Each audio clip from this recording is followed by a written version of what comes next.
હમણાં 2 દી બન્યું હતું કે વરસાદ આવી ગયો એટલે ટ્રેક્ટર માલપા ગળે નહીં એ પણ નાના છે એવા બીજું પણ નાના છે હજી. તો હાલો યુટ્યુબ ફેમિલી, કેમ છો બધા? મજામાં? આજના નવા બ્લોગમાં તમારું હાર્દિક સ્વાગત છે.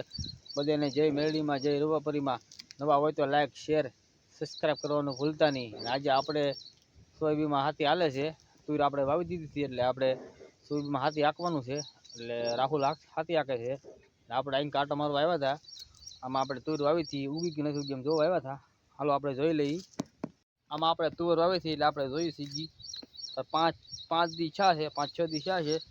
જોઈ ઉગી નથી ઉગી એમ આપણે જોઈ લઈએ. ફેમિલી જો ઉગી ગઈ છે. આ છે તુવેર એટલે 5-6 દી છા ઉગી ગઈ છે. પછી કાલ હજી 2 દી થાય ને એટલે બધી નીકળી જાય. જો દેખાય એવડી સી છે. કોઈ પણ વાવે એટલે નામથી ઉગશે એમ ઉગશે નહીં, પણ ઉગશે પણ મોડી ઉગે. 8 દીએ નીકળે, 8 દીએ દેખાય. એટલે બધાને એમ થતું હોય અમે તુર વાવી છે તો નીકળતી કેમ નથી, તો 7-8 દીએ નીકળે છે. તો આપણી આ પડખે મકાઈ વાવેલી છે અને આપી દીધી છે 80 રૂપિયામાં. 80ની મણ લીલી આપી દીધી છે. જો થાય બીજું પણ નાના છે હજી. તો એ પણ નાના છે એટલે આપી દીધી ને 80 રૂપિયાની મણ. રોજ એક ટ્રેક્ટર વાઢી જાય છે. તો હવે હમણાં 2 દી બન્યું હતું કે વરસાદ આવી ગયો એટલે ટ્રેક્ટર માલપા ગળે નહીં એટલે 2 દી વાઢવાનું બન્યું હતું. આજ વખતે ટ્રેક્ટર ભરી ગયા તો એ ખૂટી ગયું હતું. ગારો થઈ જાય એટલે પછી તો વાહન કાંઈ માલપા ગળે નહીં એટલે એ બન્યું હતું.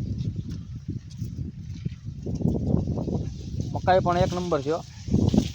જો એ ખવાયું નથી, કૂણી છે, કૂણી હાવ દાણા ભરાણા ન હોય, કૂણી છે. જો આમાં દાણા ન છે હોય, નગર તો આપણે જો મને દાણા ભરાણા ન હોય.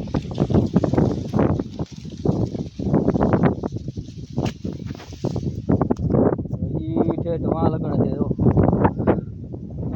ઠેઠ લગણ દેખાય ને એના લગણ હજી મારા અંદર જે 3 ટ્રેક્ટર કે 2 ટ્રેક્ટર થવા જોઈએ. આ ખડ છે. જો આમાં માંડવી આવી હતી પણ ઉગી નહોતી.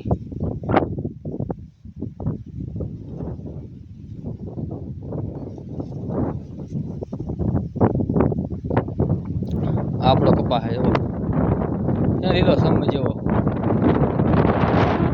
એ આપણે દવા 1 વાર મારી, એ દવા આપણે 1 જ વાર મારી છે. આપણો કપા છે પણ આપણે એ દવા આમાં 1 જ વાર મારી છે.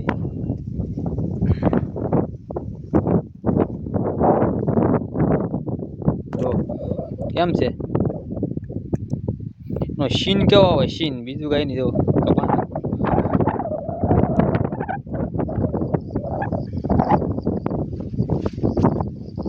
ઠેઠવા લગન છે. જો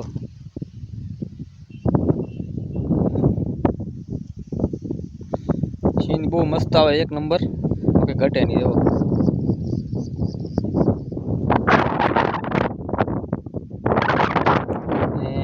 આપણા બેન સોયાબીન નીંદે છે, અરુણા એ નીંદે છે, સોયાબીન નીંદે છે. આપણે અહીંયા કપામાં આપણે કપામાં ખાલા હતા મકાઈ વાવેલી છે. આ મરસી છે.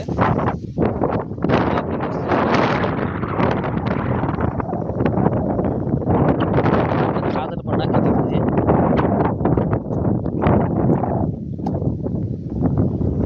આમ આપણે સોળી વાવેલી છે. પછી અમારા બેન અહીંયા નીંદે છે. શું કરા બેન? હે ઉકલે નીંદવાનું ને હવે આપણે આમાં ખાતી હાકી નાખ્યું એટલે એકારે નીંદવાની છે એટલે ઉકલે. અમારા ધ્રુવભાઈ દોડ્યા આવે છે. આપણે નીંદીને વેવા છીએ, હજી બાકી છે નીંદવાનું, પણ આપણે વેવા છીએ. વાગી ગયા છે 7:30 એટલે આપણે વાગી જાય ફાઇનલી 7:30 ને અહીંયા આપણે કરી છીએ બ્લોગના એન્ડ. અને નવા હોય તો લાઈક શેર કોમેન્ટ કરવાનું ભૂલતા નહીં. અને જરાક કોમેન્ટ કરજો ક્યાંથી બ્લોગ જોવો છો, એટલે મને ખબર પડે ક્યાંથી બ્લોગ જોવો છે અને કેવા લાગે એ પણ કોમેન્ટ કરજો. હાલો તો મળીએ નવા બ્લોગમાં. ત્યાં લગી જય માતાજી.